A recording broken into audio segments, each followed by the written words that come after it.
Hi, this is session 3 of maybe 4, we don't know yet, of Battle Between the Worlds, Sidereal Tenets. This session will deal with the lack of Polaris because they're missing, and a war on Mars. So let's start by introducing our characters. Let's start with Chris's character. I'm Chris. I'll be playing the Princess of Mars, Asine. She is the princess of a Martian city called Etheria, and Etheria is a city-state that is iced and haunted by past conflicts that it became involved in. Its citizens are resourceful, scientific, and well-armed, but their isolation and reticence to get involved in things tends to hamper them being as effective as they could be. She has an animal companion that accompanies her everywhere. It's a Martian stormhawk. It's a large avian with a mixture of scales and feathers that is honestly, it's almost as big as Asine herself, but much lighter built because it's designed to fly through the relatively thin atmosphere of Mars. And she is very young for the position she's in, but she is very enthusiastic about it. Her enthusiasm is probably what allowed someone to trick her into starting this conflict. All right. So that goes into the question, which is, someone comes you into starting the war. How did they do so, and why? You answered the how, and why we don't know, I guess. Or do you not know, or do we answer that in play? What's your take? Well, I kind of like the idea of her not really knowing why they tricked her into it. But her enthusiasm in order to try and get involved ended up with her sort of being convinced by a envoy from one of the other governments on Mars that her city needed to become more involved and needed to engage in a more interventionist policy with regards to some more hostile elements on Mars. She jumped into that with both feet, and unfortunately, that was exactly what they wanted her to do, and it was a big setup. All right. So I will want to ask questions about the other governments of Mars, but first, let's introduce our second character. River, tell us about your character. You're muted. Yeah, that was me mouthing I'm muted, aren't I? I'm playing Miranda, Space Ranger. I was supposed to come to Mars for a routine operation, and, well, some of the nav beacons went down due to the conflicts, and I couldn't get my bearings and smashed into some rather large and obvious feature in the terrain that I shouldn't have. All right. So there you go. All right. So, what's your special ability? Since I gained the special move of wild speech, since I figure that would be rather helpful. Yes, that makes sense. And both of you keep in mind that halfway through you get another special move. So my question to my question was, why are you stranded on Mars? And you said because the war messed with your beacon satellite or something. Yeah, I couldn't get my bearings, Yeah. and I crashed. So what was the mission you were sent on to be on Mars? Like, why were you going here to begin with? I imagine I had some sort of routine diplomatic thing to do with the Queen. But Yeah, I missed my landing. The queen or the princess, because these are different people, I'm assuming. Yeah. I mean, the queen and the princess are part of the same faction, right? Yeah, I'm guessing. Depending on if you're talking about an alien queen, which would be a different faction altogether. Okay. There's no alien queen in play, but Right. I'll say that it was a goodwill mission with the princess then, since we don't have the alien queen, we don't have the Queen of Mars in play.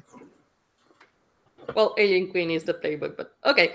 Anyways, since we don't have the Queen of Mars in play, I'll say that it's just to be some sort of what do you call it? Milk run, sort of basic diplomatic mission, goodwill ambassador thing. All right. So I want to ask. Well, first of all, I forgot to mention that we have a DX card in place since we have new players. So if there's something that makes you uncomfortable in an unfun way, just type X, say X, do whatever. I might ask for clarification on what you're X carding, but I'm not gonna ask why. So cool.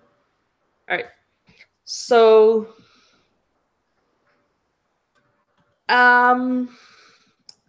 a scene. Oh, and by the way, what are your character's pronouns? Both are she, her? She, her, yeah. Okay. She, her. All right, cool. That would make things easier, actually. So, a scene, I was gonna ask you about the governments of Mars. Like, for obvious reasons, you're not the sole ruler of Mars, because otherwise it would be a civil war, kind of. Can you describe the different factions in Mars, since you're the princess and you should know these things? Yeah, a lot of Mars is it's a former at one point in the past, Mars was run by a centralized government, centralized bureaucracy. That fell apart generations ago, and now you have various factions all over the planet, with each one sort of trying to exert control over its little zone. You have her city, Etheria, which is closer to the poles, closer to the North Pole, excuse me, and it controls trade in ice, trade in fresh water, things like that. But it's sort of huddled in on itself right now due to its past. There are other factions, including the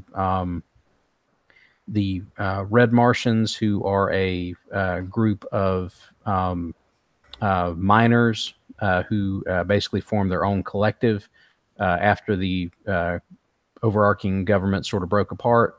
So they have their civilization set up in a series of tunnels throughout the middle portion of Mars, where they find the largest deposits of minerals.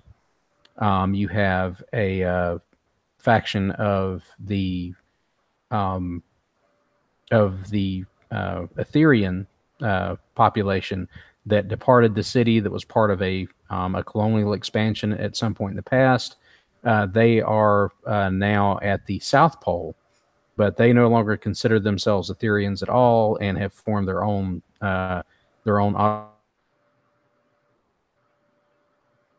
send up of the Princess Council. Wait, style. sorry, you cut off for a bit. At the part they no longer consider themselves part of.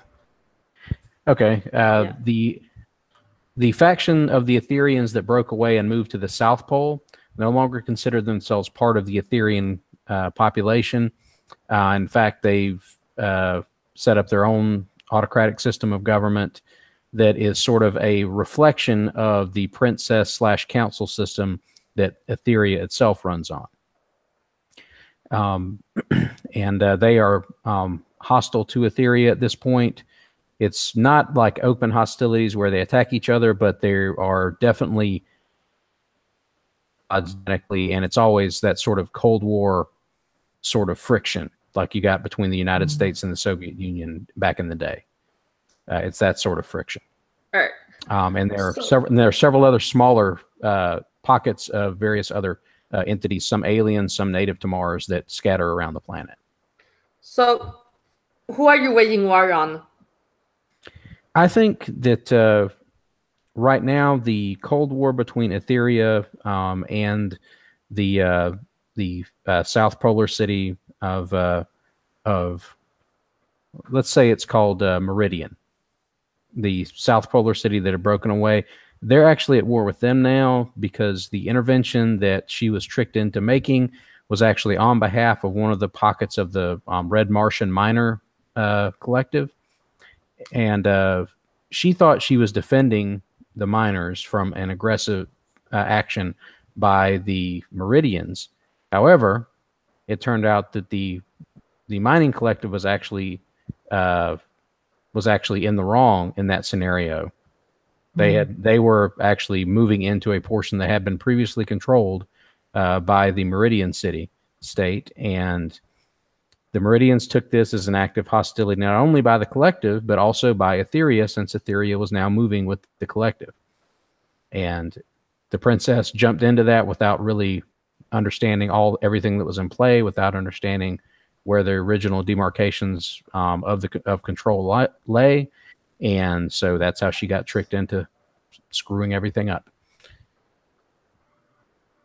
All right. So, let's talk about bonds for a little bit. You can fill in your bonds with the other player, but and you can have any number up to 3, I think. That's because it's like bonds in Dungeon World. So, and the bonds are kind of weird sometimes. So, so you just look at your character, the playbook, if you have it open. And so let's start with reverse character Miranda, since you probably have that open immediately. Yes. I think that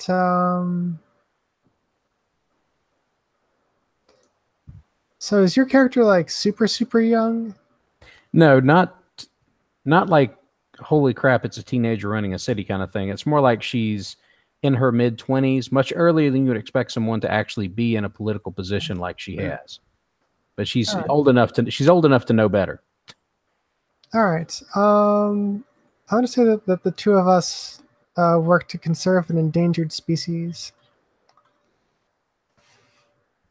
So, don't know what that is yet. All right, that was the next question.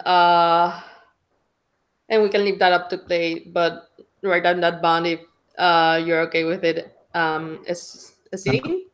The scene's cool with it. Yeah. All right, and a scene, what is your... And I am glad that these sheets are right next to each other because that's convenient.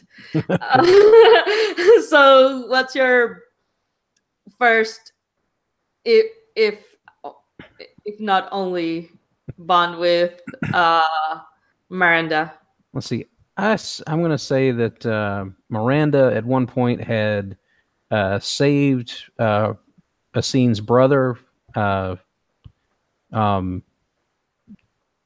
Debo, from being mauled by some dangerous creature on a previous visit, which is what probably got her to get the job of doing this milk run, since she had a previous contact with the royal family in Etheria. All right, cool.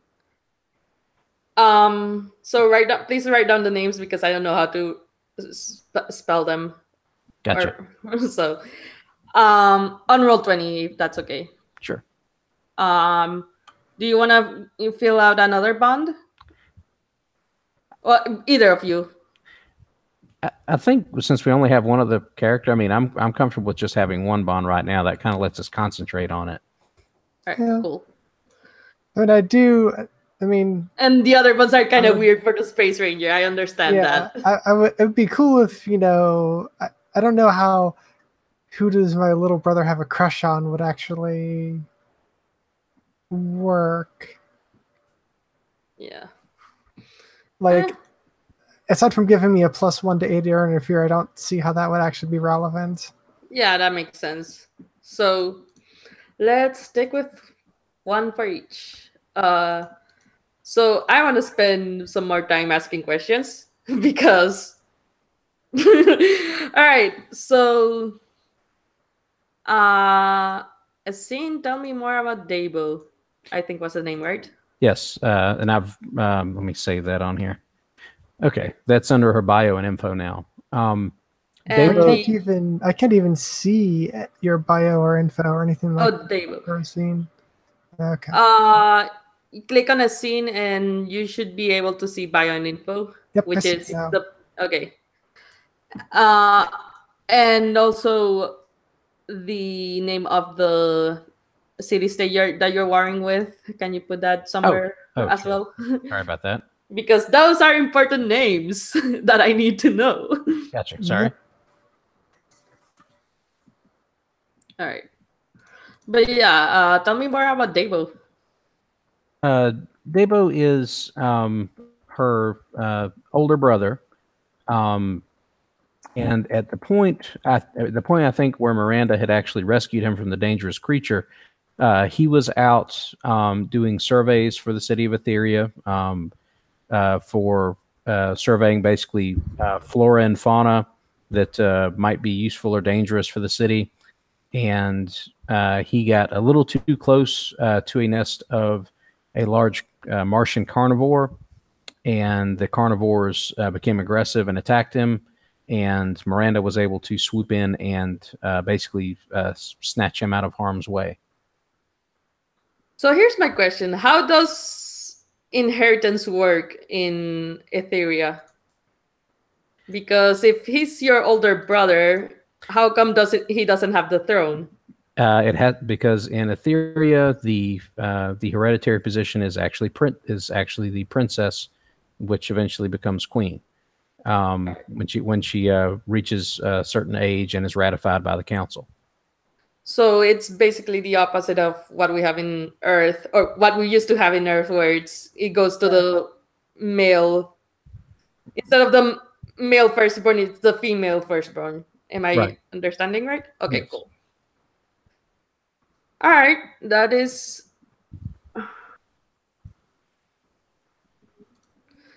fair. I'm trying to think about Miranda. I think the endangered species is something weird and maybe even connected to what might have happened to the Polaris. Can you help me elaborate on that? Like maybe brainstorm a bit about it. Yeah, so there's apparently a fair amount of life on Mars. It's been terraformed or semi-terraformed long enough ago. All right. Is that correct? Based on what you've established, Chris? Yes, sorry, I muted myself. Yeah, that sounds about what I had in mind. Okay, so I imagine that there are these like softball-sized beetles that have some like phosphorescence to them, and they are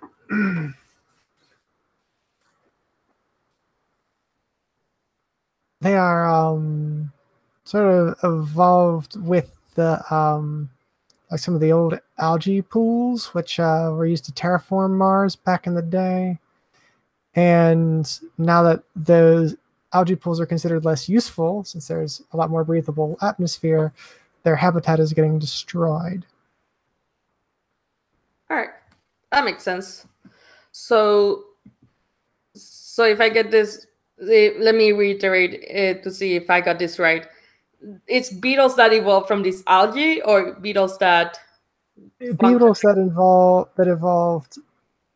to consume the algae. Okay.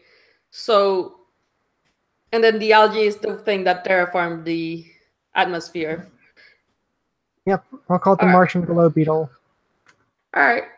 So, I'm thinking it's more that they were hunted because when terraforming you need a lot of the algae, and so they were hunted to near extinction at one point. So that Yeah. makes sense. All right. I So was more thinking that it was just tragic that, you know, their ecology is getting destroyed because it's not considered as useful anymore. so And that so might have here's my something to do with so that. here's my confusion. Like, I'm thinking that something that preys on the terraformer would be less useful when they're terraforming because they're eating the thing that terraforms. Maybe it's like a ladybug and it ate pests out of the algae then. Oh, okay, that makes more sense. All right, because otherwise it's like then it does. Okay, but yeah, we can. So see it's a it's ladybug. something And it's a phosphorescent ladybug the size of a softball. All right, cool. That ate the things that were destroying the algae, and thus, when those flourished, then the algae could flourish and terraform Mars. Okay, that makes sense. Yep. All right. I think we can go ahead and. So, how long ago were you stranded on Mars, Miranda? Do you imagine? I imagine. Well, this conflict broke out pretty recently, right? A scene. Yes, it did. All right. I imagine I've been here at most a week. Like, I was probably already on my way when the war broke out, and I guess I decided that it was still worthwhile to try and visit, and then I crashed. All right. That makes a lot of sense. So, I think so setting the scene. How do you do you command your armies directly, or how do you do that? How do you direct armies or forces or? I would say most of the time she's basically operating from a hub to direct like general resources. And if there's anticipated to be like a large scale conflict, she would be there along with her field commanders. But if she's right now, I'm thinking like she's directing like effectively what are skirmishes from like a central hub. She's not like getting on the ground with the skirmishes, but if it's anticipated there's going to be a big set piece battle, she's going to be on the ground there with her field commanders to basically show her support and rally the troops.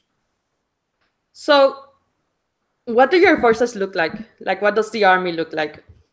Well, mostly they are a very well equipped, but not necessarily very well equipped, very resourceful troops, but they're not necessarily your like crack special forces level type folks. They're not. They're best actually at skirmishing. If you get in, they are not really troops that are trained for long-term engagement. All right. So, like strafing sort of troops more than getting on the ground, which is complicating matters for us since we're trying to also defend the mining collectives, and we're not really good at defending. We're much better at harassing and haranguing people with the drive-by and fly-by tactics, and actually holding ground is very difficult. So, here's the starting scene. Miranda, you're in the middle of a skirmish. You'd let me know how you got there, but for some reason, at one point you were walking down the Martian desert, I guess, or whatever it looks like, and the next moment there are, I'm guessing these are planes, or what are they? They're more like I think of them as like flying jet skis with laser cannons built on. Okay, cool. So yeah, flying jet skis with laser cannons built on, swooping past you, and they are shooting at the enemy, which is coming from behind you, basically. What do you Right. do? So I imagine that I was tracking the skirmishers' troop movements, and that's why I got jumped. I'm going to dive into the nearest crevice, foxhole, I don't know, bank of shrubs or something like that to not get strafed by automatic fire. All right. That would be do something dangerous to then hide. Yep. Yeah. And so do something Not even dangerous. sure which. That's probably with smart because it's acting fast, thinking faster, and acting faster, or knowing what to do. This is my definitely a best. speed thing. So Oh, 2d6. 6. Well, oh no, that's 2. It's 2d6, not 2x6. Also, Okay. also you can roll on your character sheet. If you click on attributes and abilities, you can. There's buttons for each of the moves that I Yeah, okay. put in there Cool. beforehand. All right, so I got a 9, which means that Partial hit. yes, partial success. Yeah, Oh, and I forgot about something real important. What is your gear? My survival gear. Yes. Oh, so my gear, I have detailed maps, laser gun, and survival gear. So whatever survival gear entails, I'm guessing that's stuff to help patch up my suit and keep me fed for a little while. All right.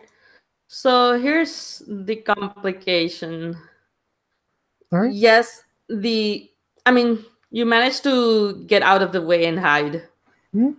But you see these two forces engage, and the troops of Etheria are probably not gonna win this one. So the choice is stay hidden and let them lose, or help them and maybe get brownie points with Essene when you see her. Right. Okay. Well, I'm definitely gonna help them out. Right. How do you do so? I'm going to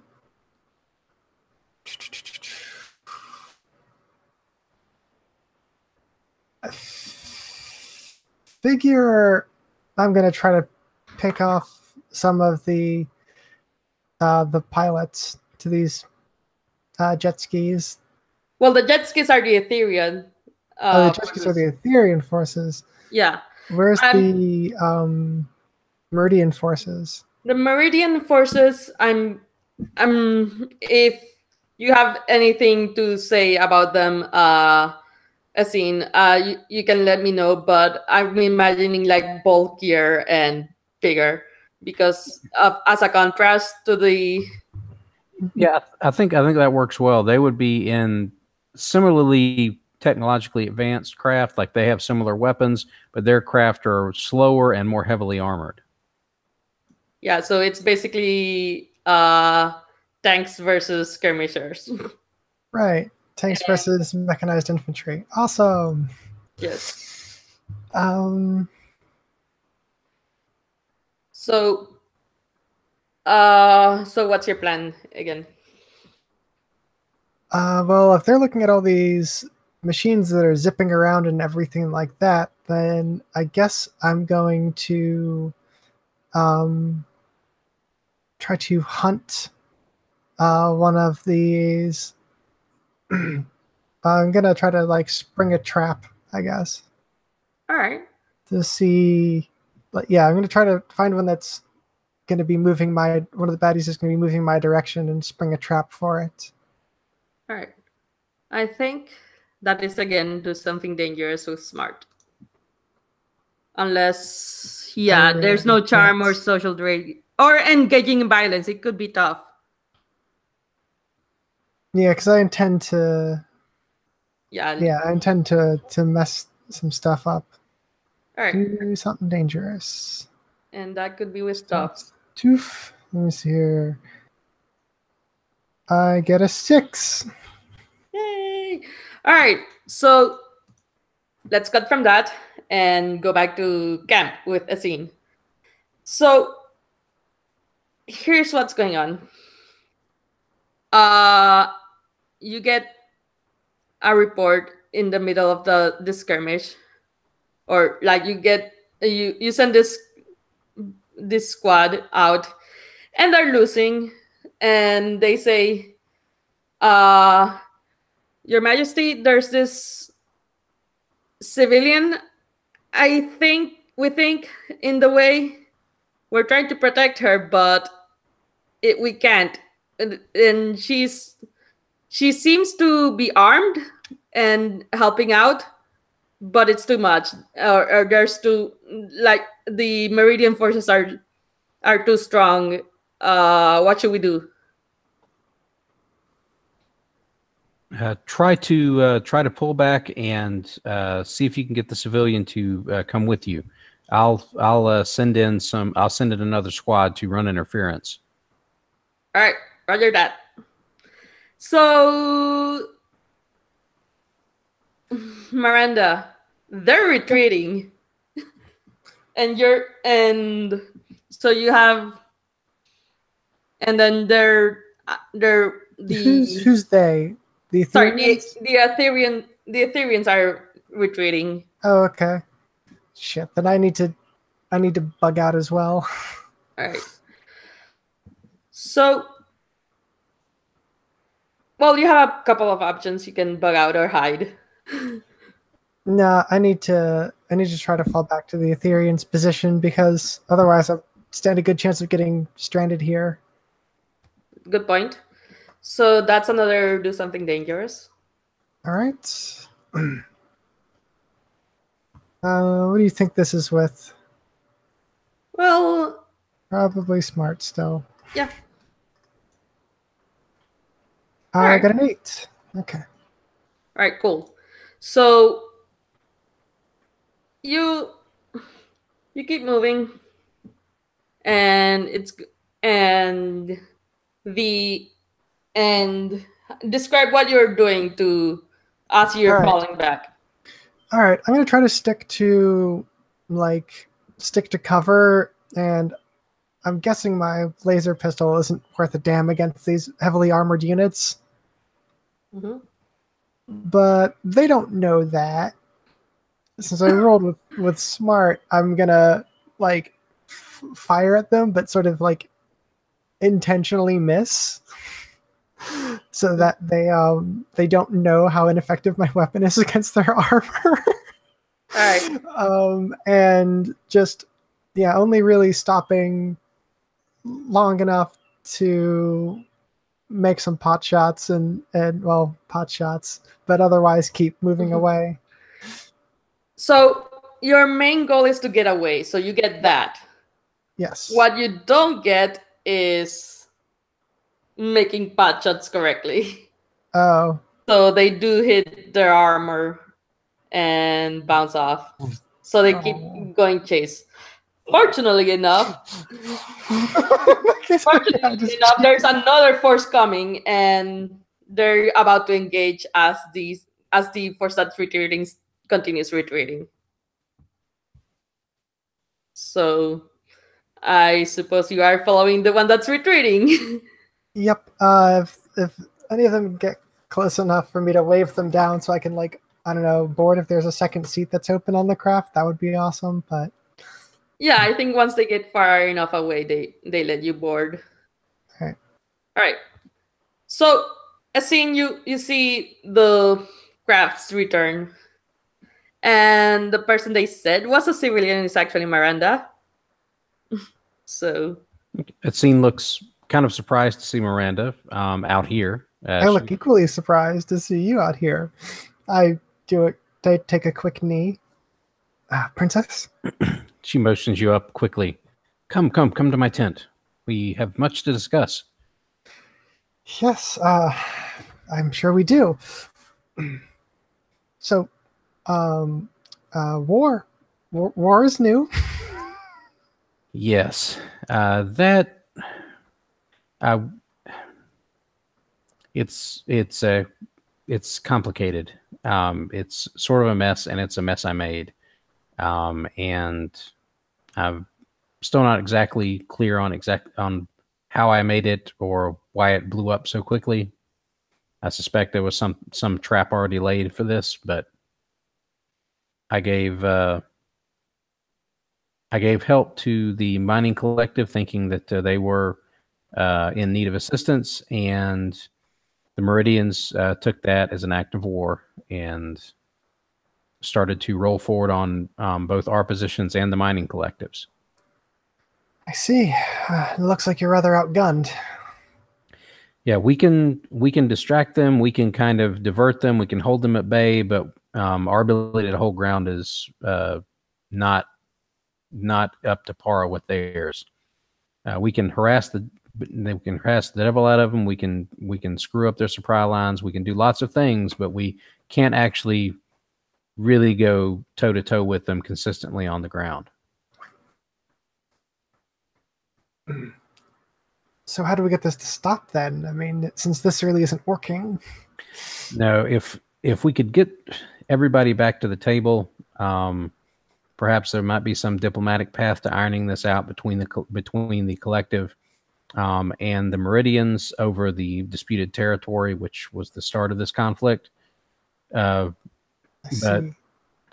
I'm thinking it seems like our involvement was the catalyst that actually kind of lit this previously sort of cold-shoulder diplomatic argument between these two into a full-on hot war that involved not only the collective but us as well. That seems like a very difficult job. Yeah, I don't know exactly. I'm not sure. Diplomacy was never my strong suit. I'm much more of a researcher, infrastructure, sort of sort of princess rather than a engage in diplomacy. I'm not sure where to go first. My initial efforts at this kind of blew up in my face, so I don't know where to go now. Well, I'm here now, so that's well, as an agent of the Space Rangers, maybe you could serve as a neutral party to at least try to set up some talks. Anybody that we send is liable to be shot down before they got anywhere close to any sort of diplomatic zone. Yeah, that would be great if I could, just like flash my Space Ranger badge and everything like that. But all that stuff is back in my craft, which is sort of smacked into a mesa not far from here. Oh. What happened to your craft? I've never heard of any Space Ranger crashing in that. Was there some sort of interference? Were you shot down by one of the Meridians, or? Oh, I was trying to use the, Oh God, the beacons. Yeah, I'm trying to reuse the beacons to come down, but I went through a dead zone and my autopilot just lost its mind. Every time the Meridians take a zone, they tend to want to seize control of the beacons and shut them down because they are mainly an assistance for our flying craft, as opposed to their ground craft. Well, I don't imagine you're going to get many convoys coming through from other planets as long as his beacons are down. And that will eventually cause us a lot of problems, and the collective as well, because the mining collective's main ability to supply itself is based on trade in ore. Yep. Well, it sounds like a good next step might be for us to try and get your materials from your ship if at all possible, and then see how we can use that to try and resolve this conflict before we get to a point of no return. Right now, we're still skirmishing in what are pretty much always disputed territories. I mean, we're in the zone that's not completely controlled by any one faction right now. But pretty soon we're going to actually get into a previously occupied zone, and either for the mining collective or for Etheria, and that's when it's going to get to the point where it's going to be burned, scorched earth for whichever party is trying to make a point. All right. Yep. Go ahead. Sorry, if you wanted to continue the sequence, go ahead. I was just going to roll up my map so I can indicate where I crashed or where I think I crashed. Yeah. I think since you were coming from contested zone, I think it's like you said, it's not super far from here, but it is pretty close to the meridians. To the meridian occupied territory. So, and also because the beacons were down, it would make sense that it was in their territory. Yeah. So, what's the plan now?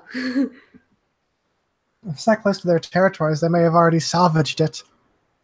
Well, the only reason they might not have done that is it doesn't sound like you've been here that long. Better part of a week. And they would have had to actually gone after it. Right. Which given their troop movements, they don't seem to have diverted much from their initial path of assault. Because honestly, we haven't been able to divert them very much from their path of assault. Wow. The mining collective has not been really helpful in trying to push these guys back, because they're not going after the mining collective right now. They're going after us instead, because they've centered all the aggression on us since we intervened now. What we may be able to do, if we can map out a good idea of where your ship went down, there are several mesas nearby, but we should be able to at least nail down the wreckage. And there's only, I think, one that's actually in Meridian occupied territory, so it makes sense that it's down there. We could try and take one of the smaller reconnaissance ships. It's slightly harder to detect than our normal ships and rides lower to the ground. We may be able to get in quickly and retrieve your stuff. Well, I'm all about that. The downside of it is we'd have to take a very small squad, maybe no more than like 3 or 4 people. Otherwise, we'd run the risk of having them noticing us just from there being a lot of us going, because our craft aren't completely, even our reconnaissance craft aren't completely running silent. Sounds fine. We don't need that many. We don't need that many of your troops to come with us. I'm sure the 2 of us and I don't know, maybe a crack shot, and we'll be fine. So I want to go forward then into the next role in that, which would be do something dangerous in the bound part of a scene, maybe with aid from Miranda.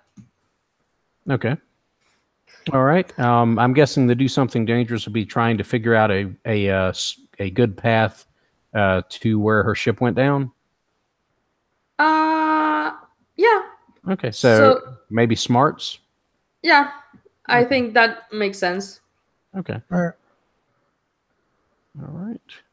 And I'll be helping, of course, but do I roll before or after? I like rolling before, because in case there is a consequence. So. Okay. So that is. All right. So, did you roll? So I was waiting for Miranda's. I got a success.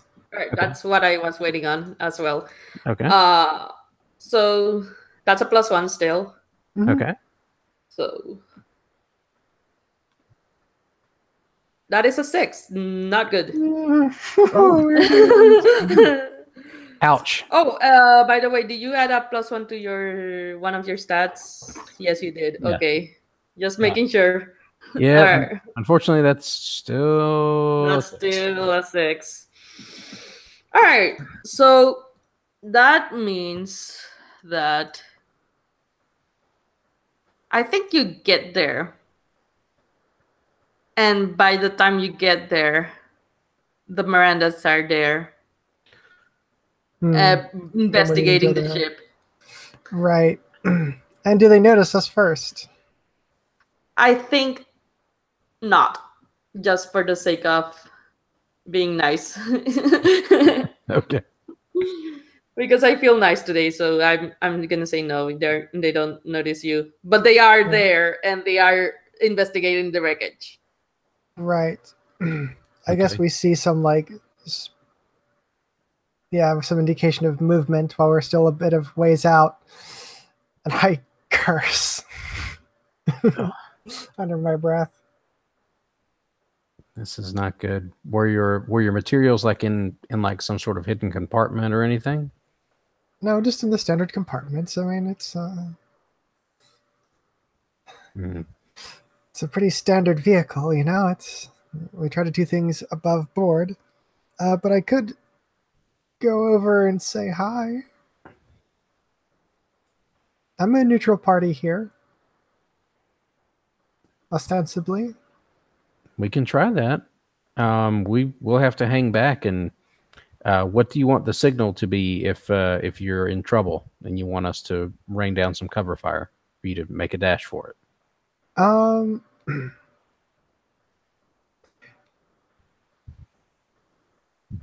say comfortable. Okay, just keep your subspace comm unit on, and we'll listen for that. Of course. As Miranda's getting ready to walk over, I'll basically set up myself and the crack shot who came with us in a good position to get a bead on the entrance to the ship, because I'm presuming that's where she's walking toward, and that's probably where those other guys are bumming around. Yeah. So, yeah, Miranda, you engage the Meridians. I walk up to them with my hands up and my laser pistol sort of gripped in one of my hands that's up. You know, it's like held in a way that I can't easily switch it over to firing. So, hello. Who are you? I'm Miranda, a space ranger, and that's my ship. Nice of you to find it. I had to eject when I was coming down. Very well. What is your purpose here? Oh, I was just on a routine wildlife surveillance mission. I think to myself. Well, and they say,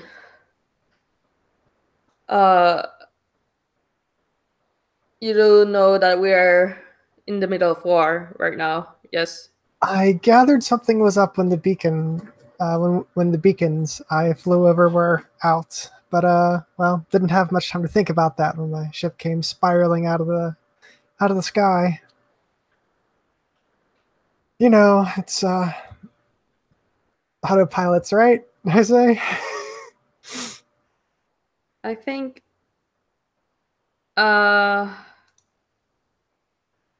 and I'm gonna have to do something dangerous with Popular, right?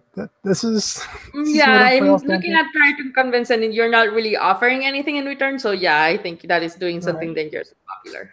I mean, yeah, mostly I was just trying not to get shot. I hadn't even got to the point where I'm negotiating.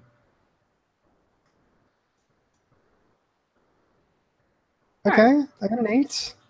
All right. So, Space Ranger, Yes.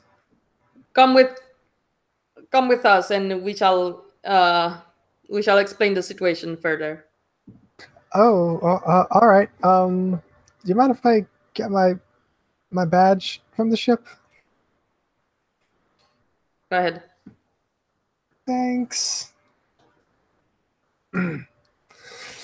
I go and I guess I drop off my mostly depleted survival stuff, get my badge. All right. So yeah, you get your badge, and now they say, "Come with us." All right. Yes. Absolutely. Although, I mean, yes, I say, sort of stumbling over my words embarrassingly. Yeah. So yeah, they lead you off to, and at any point you can say no. Let's. I'm gonna say the safe word, so to speak. Yeah. So they're gonna lead you off to one of their tanks, like Mhm. a rather big one actually. It's like an officer's tank, and This they're little- gonna lead, and they're gonna say, "Go in." Oh, of course. Thank you. So All and right. I All right. duck through the entryway. So, and then the tank starts pulling off out, and Oh, I and was happy to get a chance to speak to somebody. yes, and they say yes, you will back at camp. Back at the camp. I see. And a scene, you see this tank leaving with Miranda. Well, I guess, yeah, that'll be fine. I guess it's better than being stranded out in the desert. Yes. But I don't say the safe word. You don't say the safe word. That is true. So, a scene. She doesn't say the safe word. Well, part of the plan was for her to act as a diplomatic envoy and try to set things up. Maybe this is part of her plan to do that. Plan. She's not quite Zap Brannigan stupid, but she's a little overconfident. Right. On the upside, maybe they're reluctant to murder a space ranger. Right. That's the goodwill I'm trading on. All right. A scene and her operative are gonna try and basically pursue at a distance, so they're close enough to offer help if she calls for it, but trying to stay out of sight on the recon bike to avoid detection, but still be close enough to help out if needed. All right. That would be another do something dangerous, I guess. Yes. Let's see. I guess this time with Smart again. Yeah. Okay. Let's hope this one goes a little better than that last one. Yes. Yes, Oh. that is better. Oh, goodness. I think the hard choice is that you're gonna be, or not hard choice, the consequence Right. is that you're gonna be able to track her, but you're gonna have to be far enough away so that when she does say the safe word, you're not gonna be able to act immediately. So we'll have to hang farther back than I want. Yes. Yeah. Okay. Awesome. Okay. Yeah. Yeah. So Miranda, you are in diplomacy mode, I guess, already. Yep. That was That was faster than quick. expected. Yes. All right. So you are, and then the tank goes back to their camp, and they lead you to their leader, which looks like a. She is what's your species called? Essene? Oh, I think the base name for it is Ethereans. Okay, so she looks Etherean, but Meridian. So Yeah, they generally have different. They have different preferred hairstyles and clothing styles, so Right. they're easy to tell apart because the Meridians really don't want to look Etherean. yeah, So they try hard to look different as different as they can. yeah. This is a Meridian woman with like thick goggles. You can't even see like her eyes, like and her and that's and armor, and she looks a bit scary but also geeky. and they basically and the Meridian force you were with introduces her as the commander. And Hi, Commander. so you are the space ranger that crashed into our territory. Yeah, that's me. Wasn't my plan, but here I am. Very well. I will tell you what happened so far. The Ethereans Mm-hmm. attacked our territory, which the uh, which one of my mining facilities, and we took that as an act of war. Well, that does seem very unfortunate. But I don't suppose that you're. Well, I would like to see a peaceful end to this. That way I can get about my my normal survey duties. Tracking the migrations of the glow beetles. Glow beetles. Mm-hmm. Very good. Sorry, what did you say beforehand? Oh, Like, I wanted. Well, I would like to see this. I'd love to see this oh, at the end of the war. conflict. Come to a close. That way, I can resume my duties. All right. So, I think she's gonna say, "Can you offer the head of the Queen of Etheria?" And a Excuse pike. me. No, I don't think I can. I'm not a soldier. I'm a conservationist, ranger.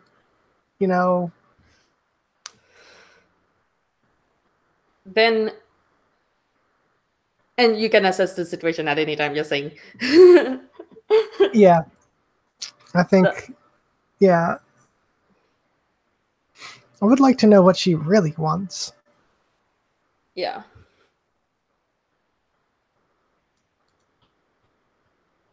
Or rather, she meant the princess, not the queen.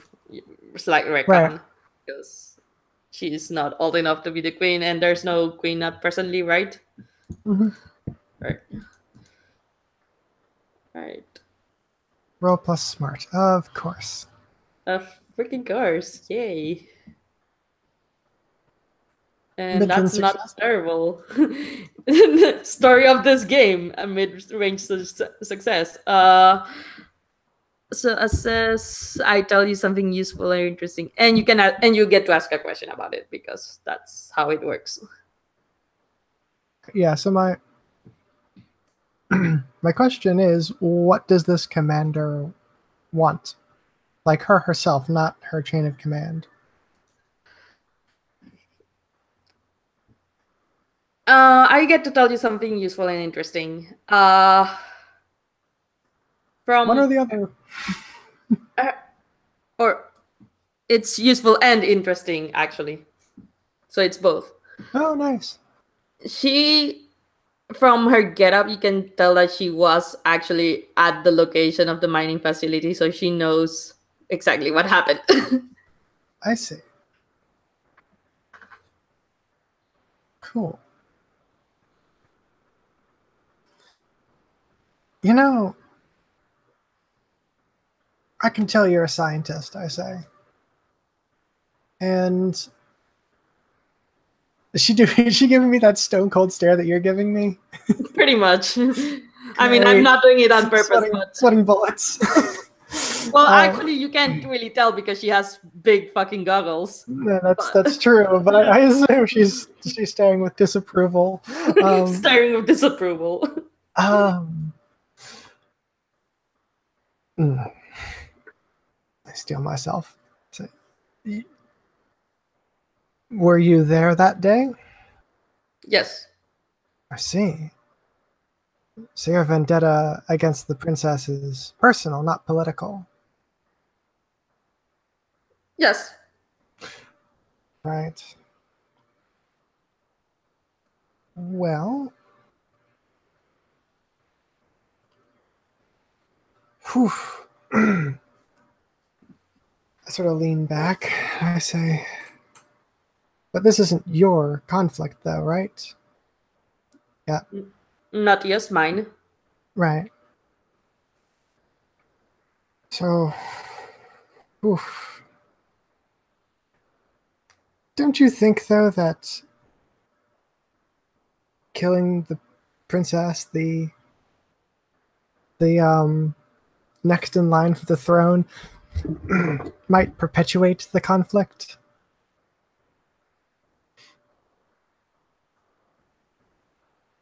She is the foolhardy one, not us. Yeah. Yeah. She is known for being a little foolhardy sometimes, that I can't really put any blame there, Here I am talking to you, trying to negotiate, peace, when I don't have a whole lot to offer you. But have they taken any prisoners of yours? Have they made any demands? I can try to negotiate on your behalf. I'm not a soldier, but... So, here's my question. Have you, Essene?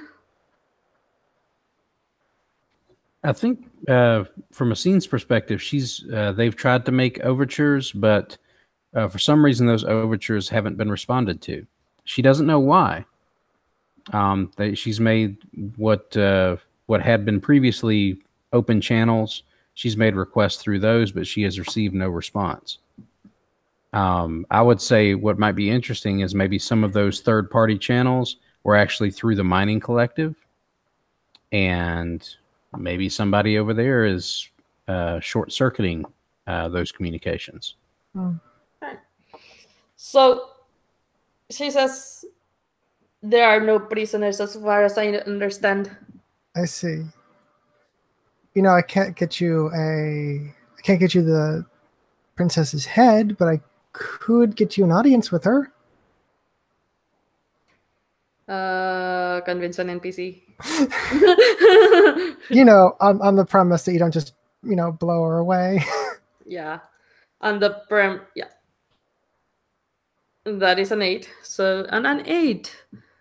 You give them, they do what you want. If you give them something concrete right now, the GM says what? Very well. And let me think on the concrete thing. Yeah. But she does accept because you get a 7 to 9. Yeah. So, I mean, she might want some sort of proof that I actually know the princess. Let me cut to Essene for a bit. Okay.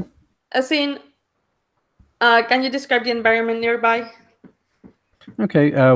They were on the mesa. They retreated basically down back onto the low-lying desert area around here. You're dealing with sort of a almost like a southwestern sort of environment. You have a few scrub trees, dry environment plants, things like that, and not a whole lot else. Probably where they've set up camp is probably a small oasis of some sort where they can access water. So you've got like a small oasis where they're making use of the water source, and you've got around that just tons of scrub trees and really low lying brush, but not much else. So that's probably why she's having to hang back so far, is she's got to find a piece of brush big enough to actually conceal her and the recon vehicle. Yeah. So here's what happens. You hear, or here's, or not, or actually you don't hear, because your sound, you're getting hacked. You think your communications are being muffled, so you can't really hear this next part. Gotcha. And I think the commander says,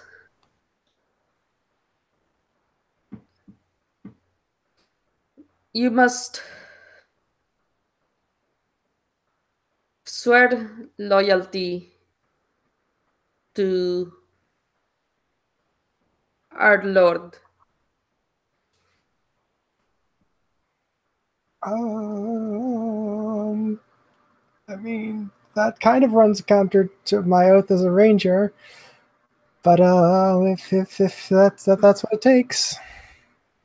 And by the way, you're also getting communication jamming on your end. I figured. Yeah. So, and then she says, very well. In that case, we shall take you to our leader, and we shall see what comes of it. And fantastic. And then she summons some guards to take you to, and in the back of the camp there's like a hole that goes underground. Mm-hmm. And it keeps going down and into a mining facility.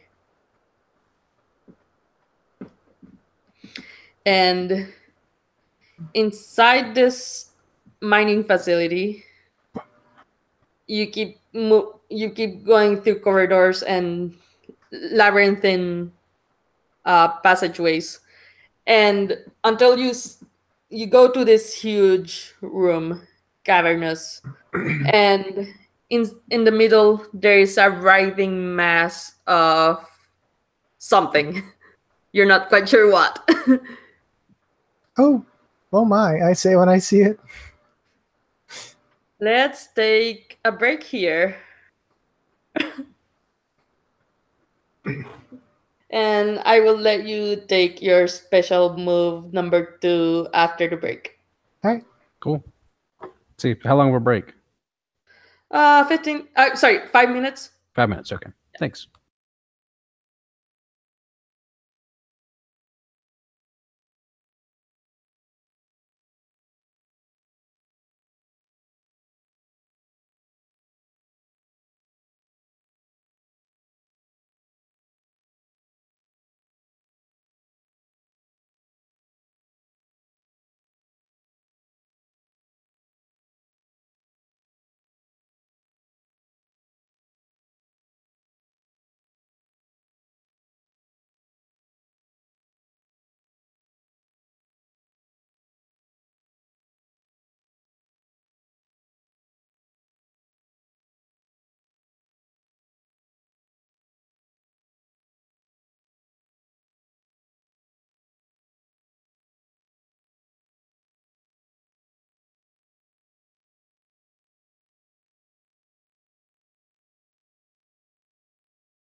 All right.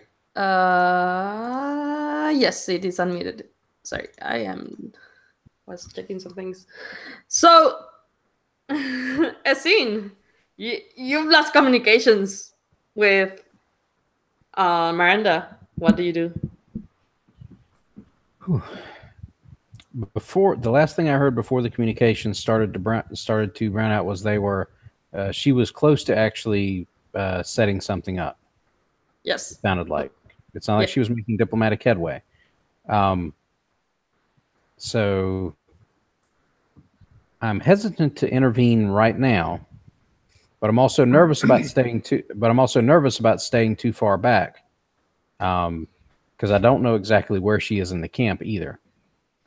So I think what Essene's going to do, because although she's smart, she is a bit impulsive when it comes to this kind of thing.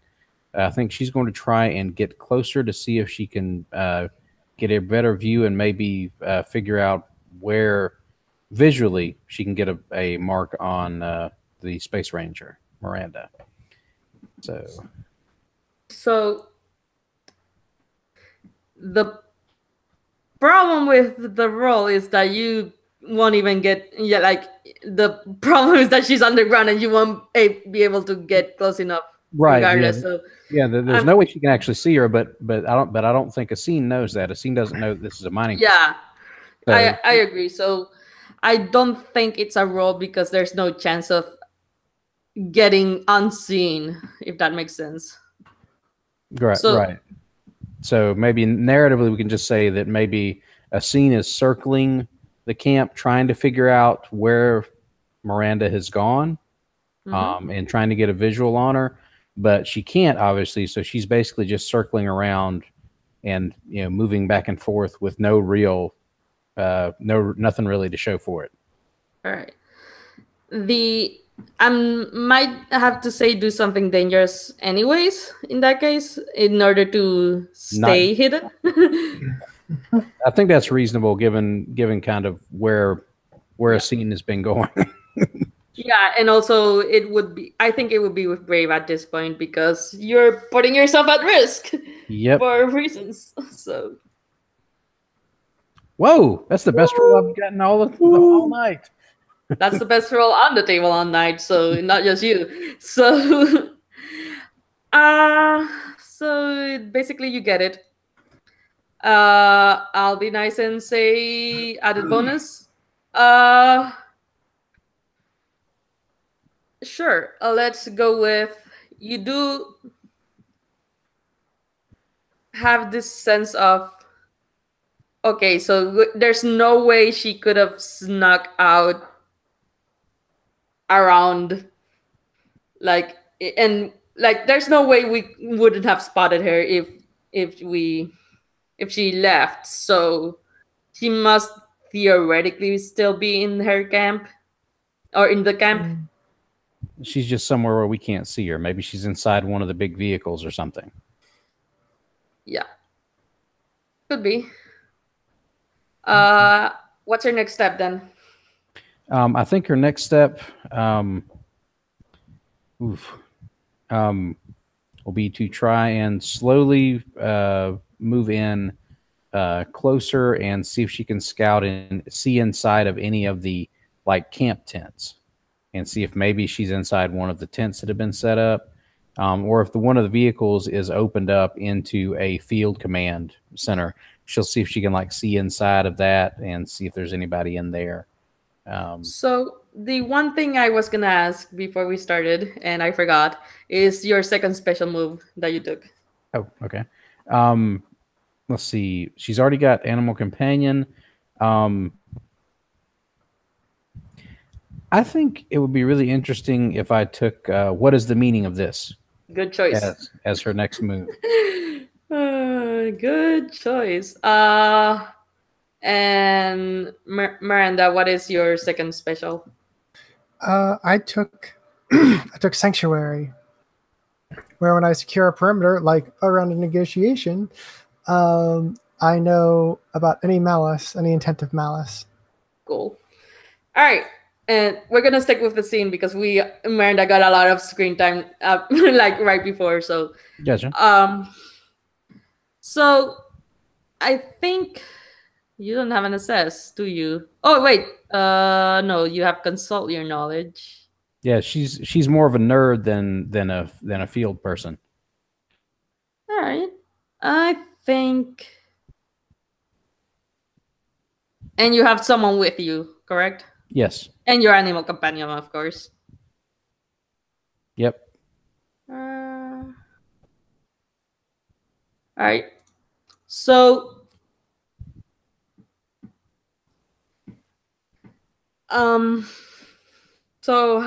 so you investigate by looking at the camps and all that. I don't want to make you roll twice for the same thing, but yeah, I think she's basically trying to. Whereas before she was just scouting around, trying to see if she could spot her. I think now she's like, all right, they're in here somewhere, and I just have to figure out exactly where they are. So she thinks she's going to need to move in, and maybe ask the Stormhawk to sort of give her a bird's eye examination and see if it can signal her that it sees sees something. All right. So I think that will be doing something risky again. Yep. With a different intent this time. Gotcha. And yeah, do something dangerous, I think, is the act under fire move. Of this. So it's the one we're going to burn that one a lot. Okay. Yeah, that tends to be the case. I want to try more moves, but it's basically to do something risky, do something under fire, defy danger move. So, whatever. Okay. Let's see. Would this be smart, brave? Brave. Brave. Okay. Here we go again.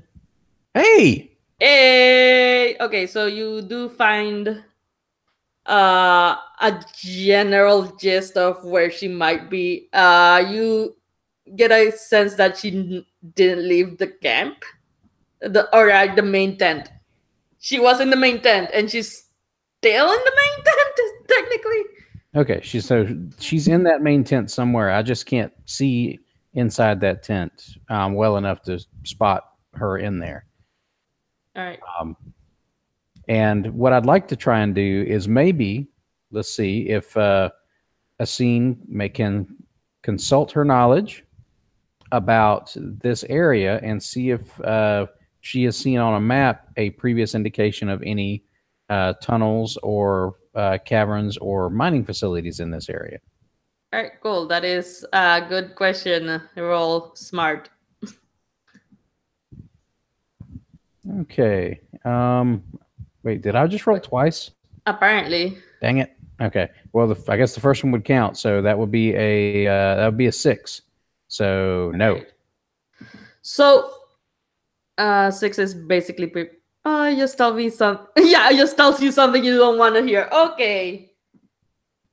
So here's the thing. Yes. The answer is yes. There are mining facilities. However, you realize that there's also a cult down there. And there is a reason why you don't, why this specific area you left under Meridian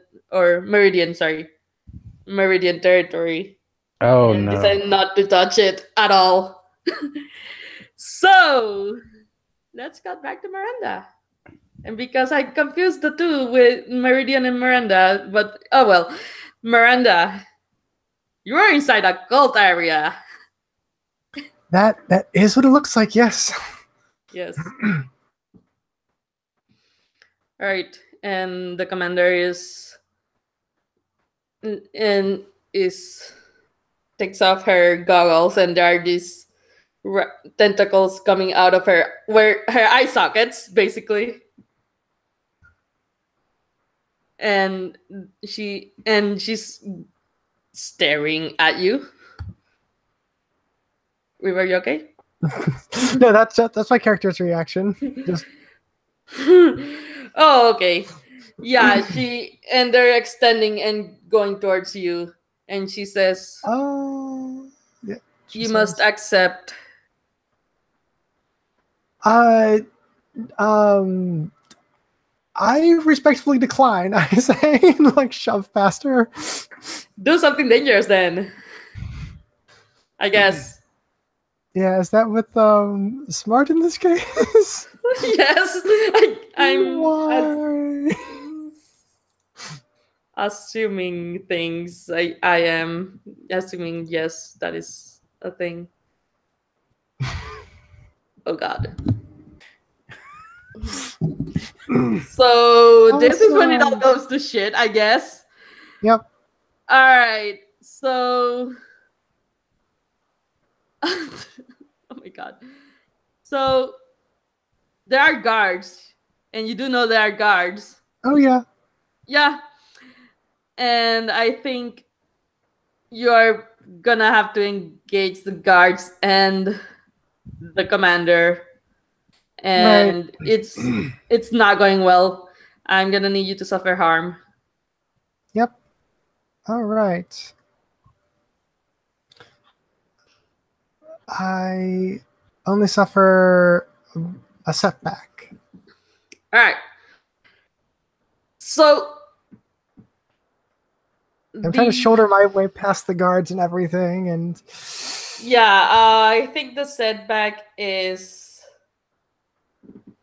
that. Well, you're not quite there yet because the previous thing was a miss. Right. So the setback would be that you see the mining facilities start closing in on you. Like the doors are getting shut to trap you in. Oh man. And the communicator, on the other hand, goes back up. Essene, you notice this as well as you're investigating outside. I just sort of shriek comfortable. All right. Comfortable. All right. Essene basically is from where she's managed to get reasonably close enough to where she can actually look into the tent. She's going to make a rush for the tent, like as fast as she can go. And while she's doing that, the Stormhawk is going to shriek and basically do some like scary animal stuff right on the other side to distract the guards. The guards outside, yeah. Yeah. So here's the trick. Miranda went through a lot of tunnels to get where she is right now, so you're gonna have to figure out her exact location.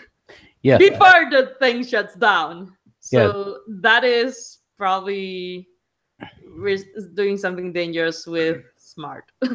Okay. Well, at least I get a bonus on this one. Although my luck with anything smarts related hasn't been great tonight. So I know, right?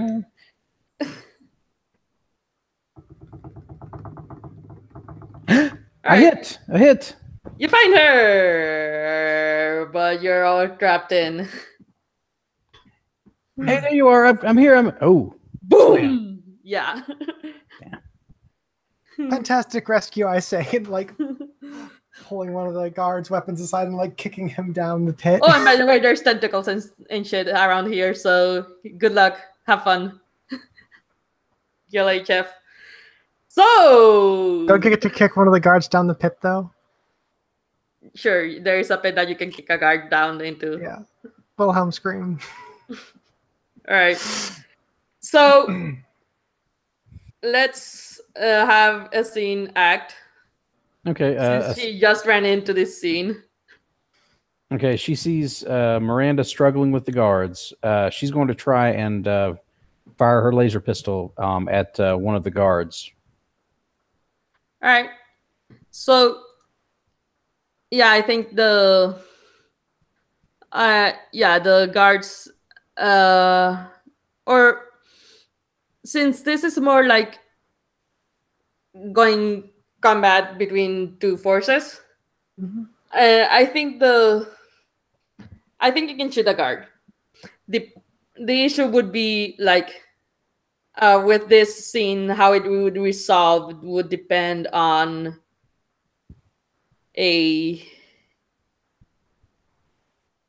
on whether you can, like, your intent.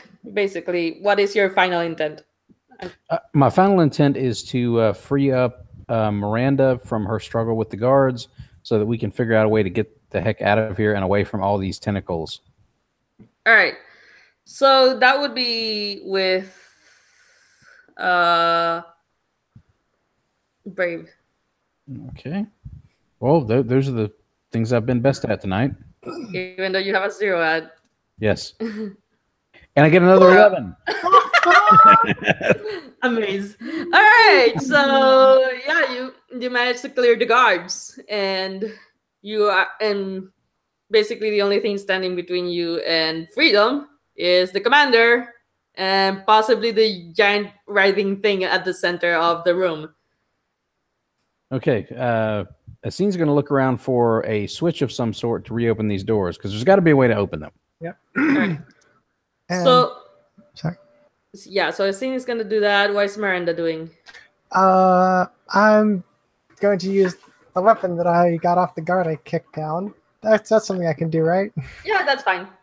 And I'm just gonna laser carbine her to death, because that's honestly completely terrifying. I know, right? All right, so let's have the do something dangerous with Duff from A 9. And then we have the do something, or I guess you're not commanding anyone, so yeah, that's still gonna be do something dangerous, but with smart, I guess. Okay. Let's see if. And this is happening at the same time as Miranda fighting the commander. So Gotcha. Okay. Well, since this is a smart roll, my odds of blowing it are significantly better. I know, right? I got no. 8 and 8. So complications, and the other one was complications as well. So 2 complications at the table.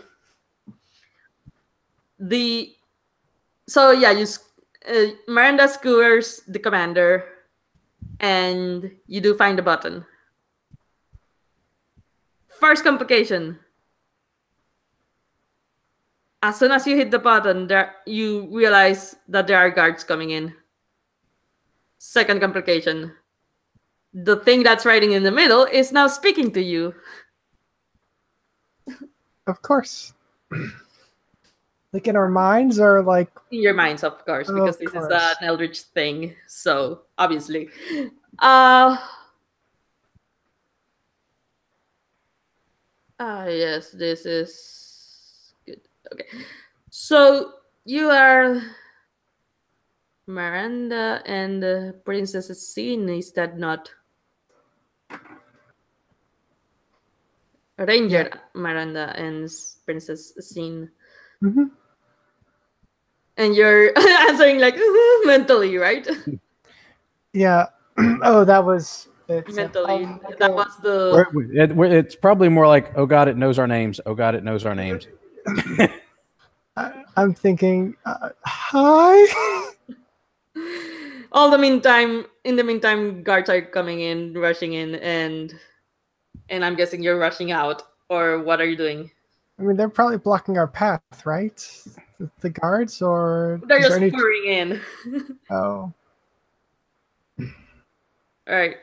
If we can get out of here, I'm gonna get out of here. All right. So here's the question: what happened to the crack shot? I'm guessing he was actually watching from the outside. He was going to basically stay outside, so if we needed to signal for more help, he would be able to do that. All right. But he doesn't. But the last thing he saw was me go into that tent. Yeah. I don't Yeah, the last suspect thing. that. Yeah, and well, your communications are up, so that's Okay. good news. You Yeah. can ask for help. Okay, so So are we able to get out? Are we able to push past the guards, or do we have to find an alternate exit? I think you can push past the guards, but that would like send. But that would be like doing something dangerous, and then if you don't if you fail or partial hit, then you're gonna suffer harm All right. or worse things or better things depending on your perspective. All right. Well, I guess since I'm the one that's ostensibly better at violence, Yeah, I guess I'll be and the primary roller. in a scene you can help. yeah. Right. You want me to roll the help or hinder first? Yes, Okay. please.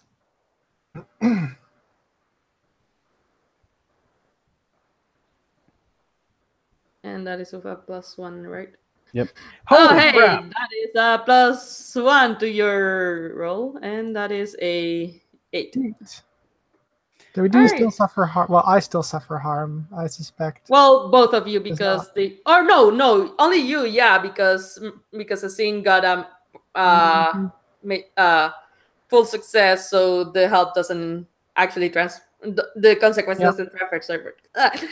You yes, suffer harm. I got a 7, so it's more. More setbacks. Yep. All right, this is a game of a lot of setbacks. All right, so I'm as you're rushing past the guards and finding your way out, the thing whispers to your mind, you have a mission here.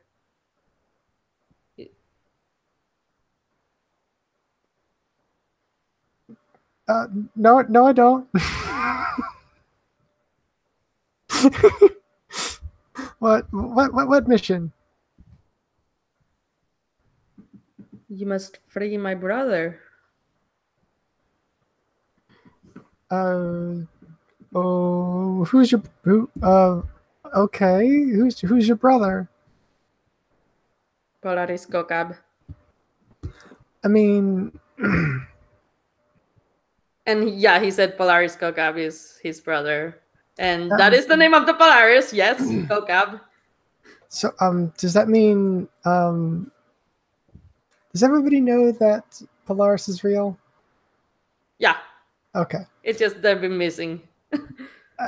Okay, and everybody knows that they're missing. Well, that would be great, except I don't know where they are. So,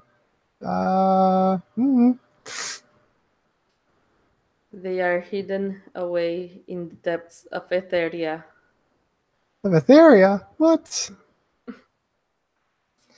Well, fine, I guess. I mean, can't have a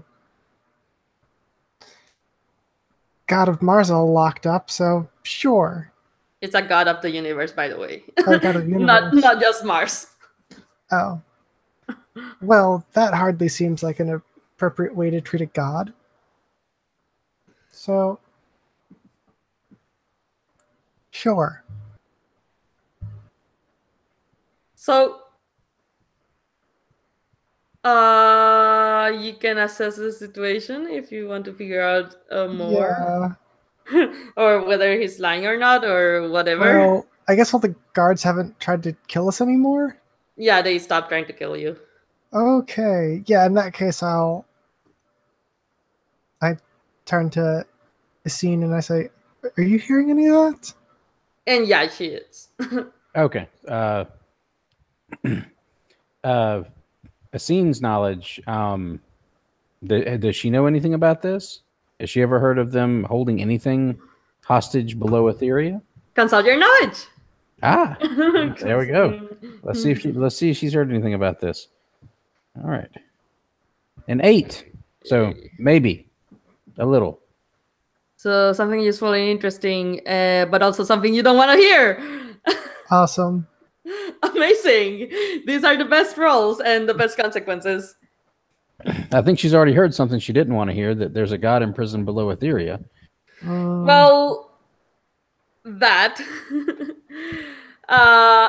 So you may have sort of have heard that your mother made a deal with Polaris and he may have sort of overstayed in Etheria and fell asleep there and decided to not wake up, apparently. You weren't aware that it was the fucking Polaris, but you do know there's a sleeping Sidereal in the depths of Etheria. Holy jeez! I just I didn't think that was real. I thought they had made. I thought that was just some story she told. Oh my god! Now it all makes sense. Yeah, the mining facilities that they were trying to mine up to the location. Yes. Ah! So yeah, and that is the revelation you get as you Damn it, Mom! as you start running away from this camp, and it starts getting attacked by Etherean forces, and the Meridians are defending. Okay. And this is kind of getting worse by the moment. Okay. Asina's running out, trying to get back to the recon bike, and hoping that Miranda is following her, and then is totally pulling. hoping it. Okay, is going to tell her forces to pull back. Right. So basically, they're covering their retreat and they're pulling back, but they're also attempting to, if they can, disable the vehicle so that the Meridians can't immediately follow them. Oh yeah, that's fine. You don't need a roll for that. We don't need to put more consequences on the table yet. Yes. All right. So you're back at camp. Yay. Yay. Okay. It sounds like to maybe fix this, we're going to have to go back to Etheria. And go into the sub-city. Holy crap, I can't believe that was real. Likewise. It's heck of a thing. Heck of a thing.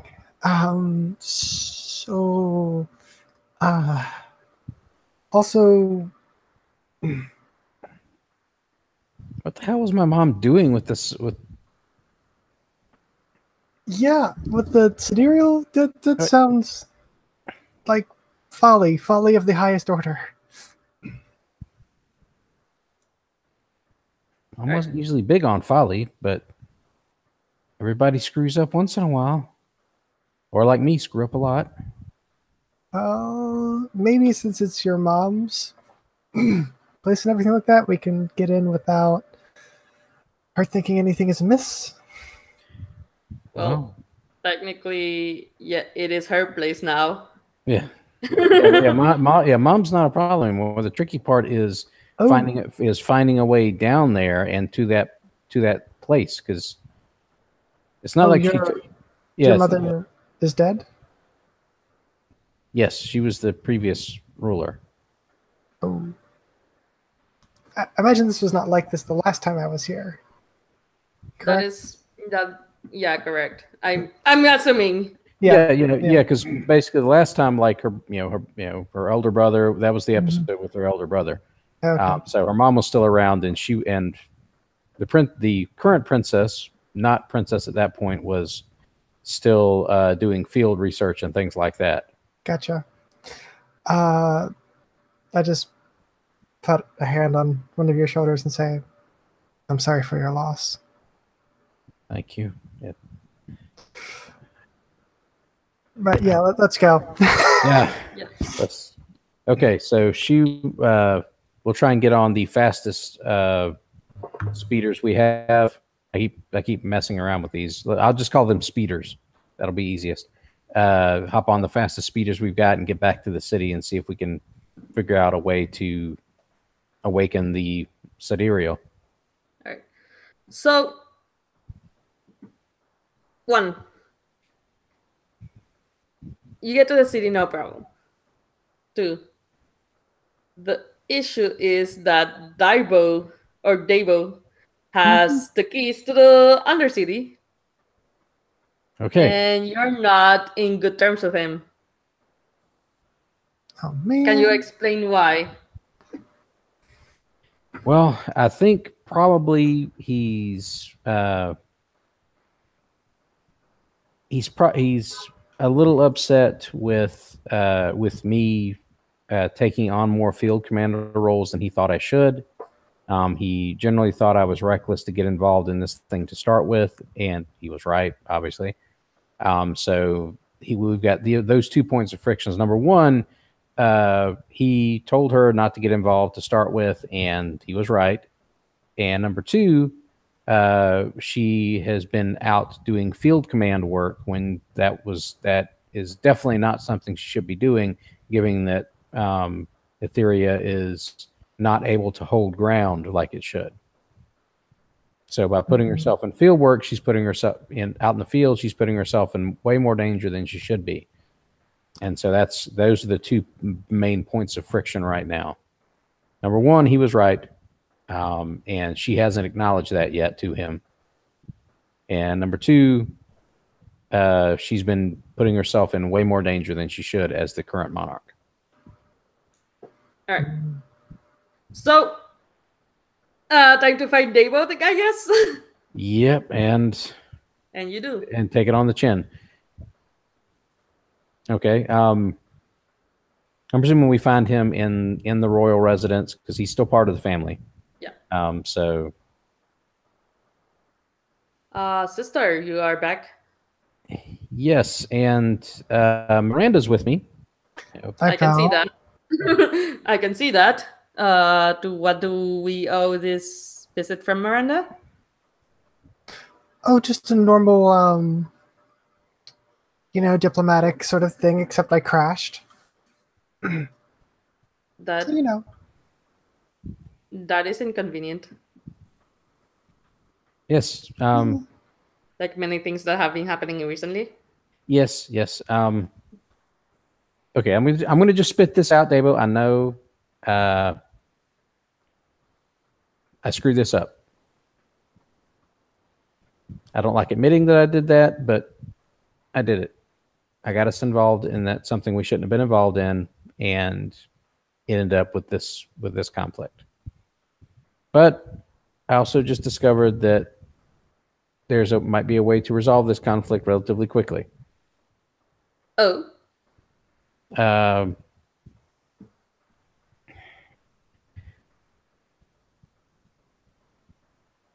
We received some information from some sort of entity underneath the surface of Mars that the Sidereal may actually be The Polaris, by the way. The Polaris may actually be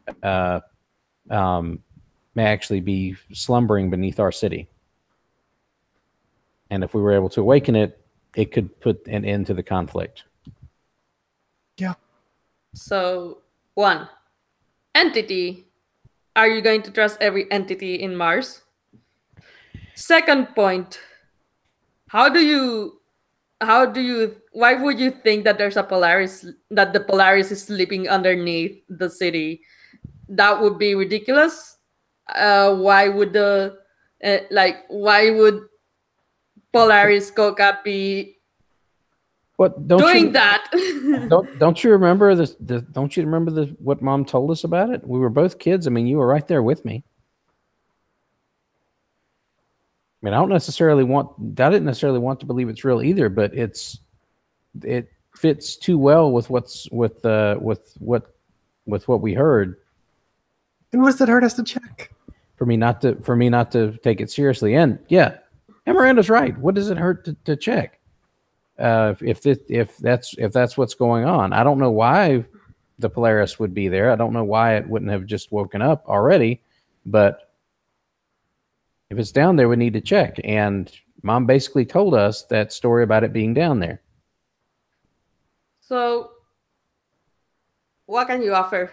And this is out of character. What can you offer, Dabo? I will offer Dabo what I should have given him to start with, which was the field command, and a more public role in the city's governance. All right, and now you can try to convince, which is popular. Well, I haven't used popular yet, so maybe I can not roll terribly with that one. I know, right? Oh, good. Hey, they do what you want, and if you make them a promise, and yeah, you made the promise, which is the field command. To give him field command and to give him a more prominent role in city affairs. Yeah, and yeah, he gives you the keys to the Undercity, and you go there. Travel and describe the Undercity then. Okay, this is probably just my personal headcanon for almost anything on Mars, but I always think of it as some sort of combination of John Carter's Mars and Mongo. So you've got this sort of weird juxtaposition of this quasi-medieval stuff mixed in with a little bit of steampunk, mixed in with some crazy high-tech fins and lasers, sort of rocket science stuff. So as you go down, you've got this sort of like big moving gears and things like that underneath the city, which are part of the city's power grid, like a geothermal style power system. And you've got this. You've also got this sort of area where you have all these little transit lines that run underneath the city, almost like a subway. And as you go below those, you're having to actually get into special transports that take you lower and lower and lower. And eventually you get to the point where you are basically entering into what's effectively a cleared cavern system that's had like lights and various other technological devices plugged in down there so that you can go down there and access those areas. A lot of it's storage. Some of it's like bunkers in case the city is invaded. Mm-hmm. And some of it is just unused space. And I'm guessing, and Essene is just guessing that probably one of these big blocks of unused space down here, if the Polaris is down here, it's probably going to be in one of these unmarked zones. All right. I think that is... So maybe a spout lore or something? Or we're not spout lore, dang it. Consult knowledge. Yes, that one. I think... yeah. Yeah, that works. And what's the question? I rolled an 11. The question is, where is the most likely place, based on what our mother had told me, that the Polaris would be located in the sub-city zones? Right. The answer, which I will tell you because you rolled an 11, there is secret ancient bedchambers. Yeah. Right. Because it makes sense. And you go there. Okay. And you see the Polaris, which looks rather Etherean. This is not the appearance you expected them to take. Just sleeping in a bed. It's a fancy bed, and it is also a massive room, like basically fit for a king. But he's sleeping there in the bed of this ancient, this big giant 4-poster ancient, incredibly decadent like bedchamber. Yes. Okay. Okay. Jesus, what? Oh, sorry. Yes, I think By the Polaris's eyebrows, what in the blazes were we doing putting a bedroom down here at the bottom of the subcity? I'm more curious about The Polaris's eyebrows. Yeah. no Themselves. the being that is in this particular bedroom. Which Now, is the Polaris. um, And his eyebrows. what? Okay, here's another question. If he hasn't woken up yet, how the hell do we wake him up?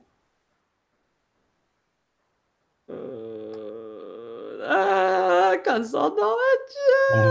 That is a very good question. That is a very good question for us consult knowledge, I guess. Okay. Oh, here we go again. A 9. Not too terrible. So something useful and interesting, but also something that you don't want to hear. Oh God. So before I answer, what stories have you heard your mother say about the Polaris?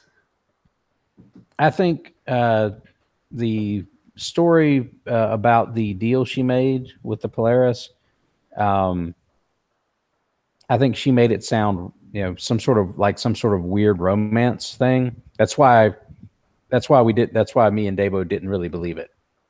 All right. Because it just sounded like some sort of like silly romance story. We're like, yeah, sure, whatever. And the other stories were about like personal things that were done for Etheria in its ancient history by the Polaris as like some sort of personal favor to the royal family. Like the Polaris was directly involved in some Etherian affairs in ancient history at various points. Like how did Etheria get control of this prime region near the pole where you have all of these resources? How did Etheria and its people get control of this zone when there are all these other populations on Mars that could have? Mm-hmm. And there's lots of stories like that where the Polaris specifically put the Etherians here. The stories about the Etherians who left were that they rejected the Polaris's influence and thus departed the city. And all of it revolved around these stories about the Polaris directly intervening on behalf of the Etherians specifically. So, what's the one thing that your mom told you not to do if you found the Polaris? Mom told us never to wake him up. Well, that's a little and too the way to ominous. wake him up, then the way to wake him up is to no, I'm gonna. Well, if you have a better idea, go ahead. But I don't know that I have any idea. I was just sort of blanking. I was like, oh crap. Yeah, but I think the way to wake him up is to basically have her voice. Oh, and I don't sound anything like her. Neither does Dabo, really. Well, Dabo is also different, gender, I guess. Yes. So okay. Do we have any recordings of your mother? I know we do. We have multiple proclamations that she made over the course of her rule.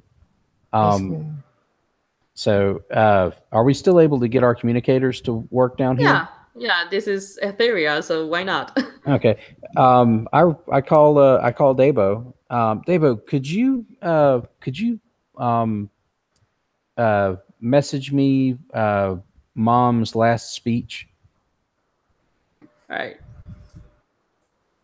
And yeah, he does. Thanks, Dabo. I missed something in this, and I really needed to sort something out. Thanks. All right.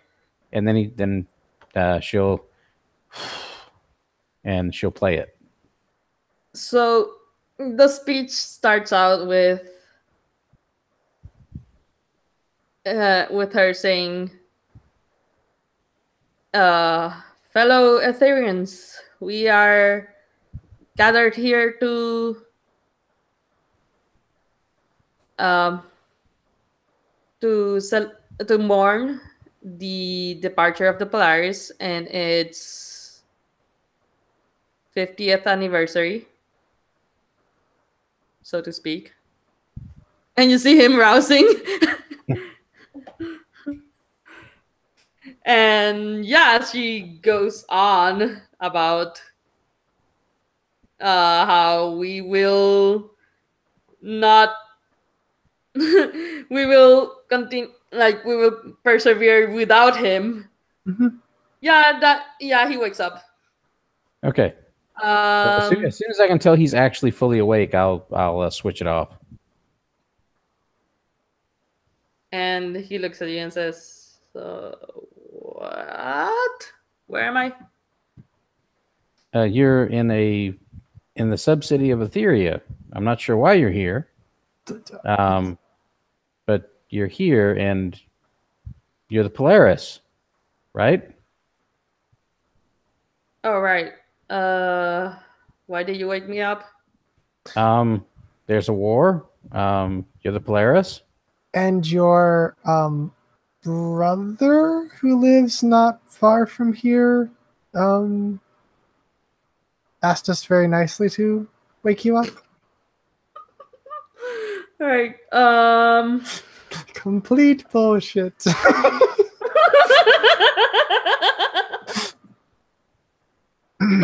So,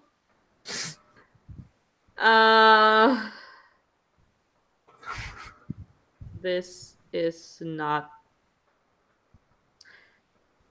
All right. I'll stop this war, but after that, you need to get your. Who are you, anyways? Oh, I'm a scene. I'm the princess of Etheria now. And I'm just a humble space ranger. And this is a humble space ranger, Miranda. All right. Yeah, no. After this whole shit with the wire settle, you need to get your shit together. Okay. Because I'm going back to bed, and you're not gonna wake me up again, or else I'll blow the entirety of Mars up. Okay. What? Wait. Why did you decide to sleep here on Mars, though? It's where I get the best dreams. Oh. Okay. Okay. Cool. Thanks That for. might be because your brother lives here. No, I did not know my brother lived here. Lots of tentacles. I also am not surprised, but did not know he took on tentacles. Well, yeah. Well, I think getting the war to stop and having a good sit down with your brother are gonna be involving a lot of the same thing, because definitely seems to be puppeteering some of the natives. Okay, I will talk to my brother. And this is when we got to epilogues.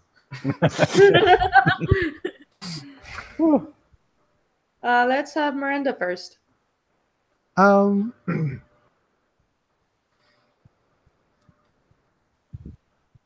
I just so I imagine that she's on some other planet, some other place. She's like, I don't know, helping some like really gross looking creature give birth that's like another endangered species on a like wildlife refuge somewhere, and she's like covered in gunk and blood, and just another day in the life. And she's weirded out by tentacles, apparently. It's really the tentacle eyes. The tentacle eyes. and speaking into the mind that crossed the line for her. Yes. And the scene, what is your epilogue? A scene is basically you see her engaging in some diplomatic stuff to cement the end of the war. And then you see her engaging in a big construction project to seal off that entire section of the subcity and reinforce it. so that and say that that's now a support a load bearing zone. So there will be no further construction in that part of the subcity at all. And then going on to try and set up a diplomatic body on Mars to try and settle these kind of disputes before they reach a conflict zone, and setting up a space for an open diplomatic channel. All right. Let me check on something real quick before. So the general epilogue will be, you see through the eyes of this camera, this the look into the undercity,